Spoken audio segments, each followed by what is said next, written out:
Does it feel like your heart is beating too fast all the time? Or does it feel like it's pounding too hard? Maybe both? First, check with your doctor to rule out any structural heart problems or anything serious.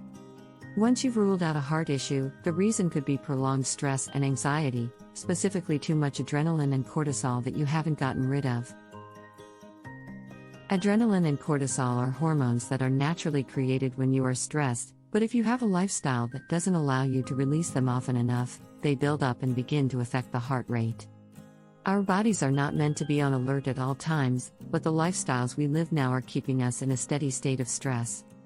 The source could be emotional stress and anxiety, intrusive thoughts, loneliness, using too much social media, working too much, you name it. The problem is your body is not doing enough activities to recover from the chronic stress, and the hormones are speeding your heart rate up chronically.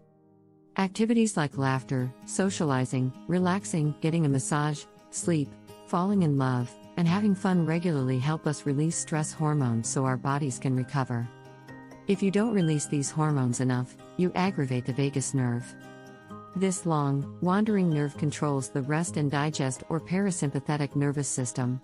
When activated, it can calm you down. But when your vagus nerve is aggravated from chronic stress and anxiety, you often experience brain fog, lack of focus, nervousness, anxiety, increased heart rate, and more. In other words, you're stuck in fight or flight mode. Getting out of this mode is fairly simple, but it takes consistency, and you probably won't notice a big difference right away, especially if your nervous system is really stressed out. Believe it or not, fixing this problem starts with changing how you breathe. It really is that simple, but you have to break some bad habits. One of the reasons your vagus nerve is irritated is chronic stress causes you to breathe inefficiently. You are spending too much time taking shallow breaths through your mouth instead of your nose, and your exhale is too short. The exhale should be a little longer than the inhale to help release stress. Your abdominal muscles and diaphragm have become weak from shallow inhales and underuse. That means your oxygen intake is limited. Over time, this type of breathing becomes your normal without you realizing it's actually wrong. You have disrupted the oxygen and carbon dioxide balance, and your body stays in a chronic stress state. It also increases anxiety. The issue is magnified when you do not sleep well. Adequate, deep sleep naturally lowers stress hormones and slows the heart. You may have even found that your fast heart rate has affected your sleep too. It's difficult to sleep deeply when your heart beats too fast. On top of that, the lack of sleep aggravates the heart even more. So the issue compounds. So the first step is to engage in activities that involve taking more full breaths and longer exhales. Activities like humming, yoga, singing, and cardio exercise are great solutions because they all involve exhaling more and longer. Exhaling slows the heart.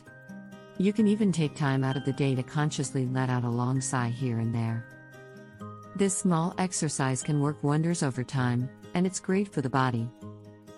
Remember, you got into this state by unconsciously holding your breath. You're breathing through your mouth with shallow inhales and your exhales are too short. You probably haven't even realized it because it's been your normal for years. Pay attention to your breathing and body throughout the day. You may even notice yourself holding your breath or taking shallow breaths when concentrating, reading social media, or stressed. So the goal is to do the opposite every day. Inhale through your nose, expand your diaphragm, and extend your exhale a couple counts longer than your inhale. One of the most effective activities to help you breathe better is restorative yoga. This form of yoga involves simple, slow, deep stretches with lots of breath work. There's less emphasis on difficult poses and more emphasis on simple stretching.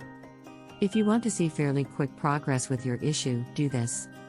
Find a 20 to 30 minute restorative yoga video to follow for the next 7 days right before bed. You will likely notice a difference in your heart rate after doing this consistently for a week. This is because yoga focuses on breath work, and most stressed out and anxious people do not breathe properly. You're also stretching and relieving tension from your muscles. Stretching also lowers the heart rate. Over time, you should notice your average heart rate slowing down little by little. You'll also start to feel calmer. Hopefully you can see that the solution to your problem is a lot simpler than you may have guessed. Make a conscious effort to focus on breathing in through your nose and taking longer exhales through your mouth. Take long sighs throughout the day and monitor how you're breathing. Over time, you'll retrain your body to breathe properly, and your heart rate should slow down. Don't forget to consult with a doctor if your problems persist or get worse. Also, request an electrolyte check. Sometimes chronic stress can cause deficiencies in key electrolytes such as sodium, calcium, potassium, and magnesium. That can also speed up the heart. I wish you peace, calm, love, and light.